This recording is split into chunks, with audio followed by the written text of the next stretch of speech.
পালন করা হচ্ছে, ভালো কথা।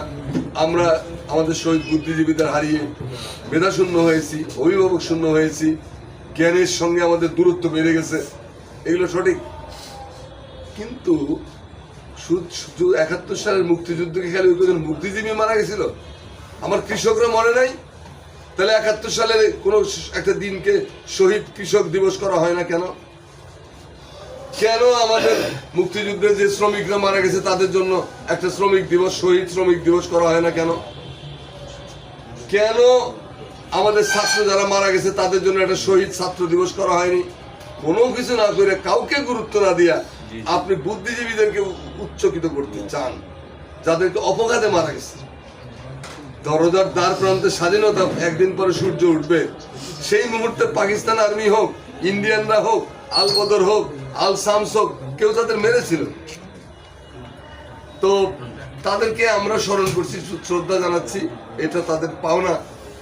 কিন্তু মনে রাখতে হবে যে ওই ছাত্রগুলো তো শহীদ ছিল, ওই কৃষকও তো শহীদ ছিল, ওই শ্রমিকও তো শহীদ ছিল, কেন তাদের দিবসগুলো পালিত হয় না? এটা প্রশ্ন রাইজ করার দিন আসছে এখন। আমরা কি আধিপত্যবাদের পায়ের কাছেই পড়ে থাকবো, নাকি নিজের পায়ে নিজের মতো করে দাঁড়াবো?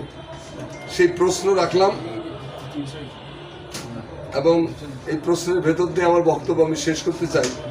আমি আবারও বলি, শহীদ বুদ্ধিজীবীদের প্রতি আমার শ্রদ্ধা আছে, তাদের প্রতি আমার ভালোবাসা আছে, কিন্তু তাদের 71-এর ভূমিকার ব্যাপারে আমার প্রশ্ন আছে। সেই ভূমিকা আমি বলবই, 71-এর ভূমিকাটা খুব সুখকর ভূমিকা নয়।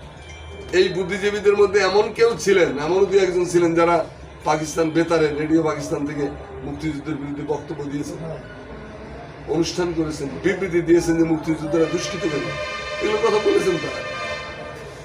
আন্ডার পাকিস্তানি ফ্ল্যাগের নিচে থাকলে বলতে হবে, তো তারা সেই সব না দিয়ে যদি যুদ্ধে চলে যেতেন, কেন প্রফেসর সৈয়দ আলী হাসানের মতো বয়োজ্যেষ্ঠ মানুষ মুক্তিযুদ্ধে গেলেন, আনিসুজ্জামান মুক্তিযুদ্ধে গেলেন, মাহমুদ শেখ কুরেশি মুক্তিযুদ্ধে গেলেন, কবি আল মাহমুদ মুক্তিযুদ্ধে গেলেন, কবি আল মুজাহিদি মুক্তিযুদ্ধে গেলেন, কবি রফিক আজাদ মুক্তিযুদ্ধে গেলেন, আপনারা যান নাই কেন?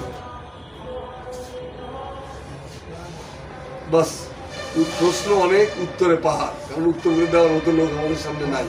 বিডিআর কিলিং এর তদন্তটা দেরিতে হলেও হয়েছে, কিন্তু বিডিআর কিলিং এর বিচার কিভাবে হবে সেটা তো দেখা যাচ্ছে এই গভর্নমেন্টের আমলে কুলাবে না। যদি নির্বাচনটা হয়ে যায় তাহলে এটা গণতান্ত্রিক গভর্নমেন্টের কাছে হয়তো আমরা প্রত্যাশা করবো যে এই তদন্ত রিপোর্টকে ভিত্তি করে একটা বিচার করেন আপনারা, কারণ এইরকম একটা ট্রাজিক ঘটনাকে আমরা পাশ কাটিয়ে যেতে পারি না। এই রাষ্ট্রের সার্বভৌমত্বের ক্ষমতার খুঁটিগুলো দুর্বল হয়ে যায়। তো সেই রকমভাবে আমাদের এই গভর্নমেন্টের কাছে প্রত্যাশা থাকবে, আমাদের পরবর্তী সরকার যারা তাদের কাছে প্রত্যাশা থাকবে যে দয়া করে শহীদ বুদ্ধিজীবীদের এই দিনে তাদের হত্যার তদন্তগুলো করেন, প্রকৃত দোষীকে খুঁজে বার করেন, মুক্তিযুদ্ধে কত শহীদ নিহত হয়েছে তাদের তালিকাটা দেন। ডেড রেকর্ডিং শর্মিলা বোসের যে বই, সেই বইটা যদি মিথ্যা হয়ে থাকে সেটা বলেন, না হলে বইটা ব্যান করে আছে কেন এখনো, ওই বইটাকে চালু করে দেন। একই রকম ভাবে বুদ্ধিজীবীদের তালিকাও আমরা চাই, কারা মারা গেছে, কিভাবে মারা গেছে, কেন মারা গেছে, এই কারণ সহ। তো আমাকে কথা বলার সুযোগ দেওয়ার জন্য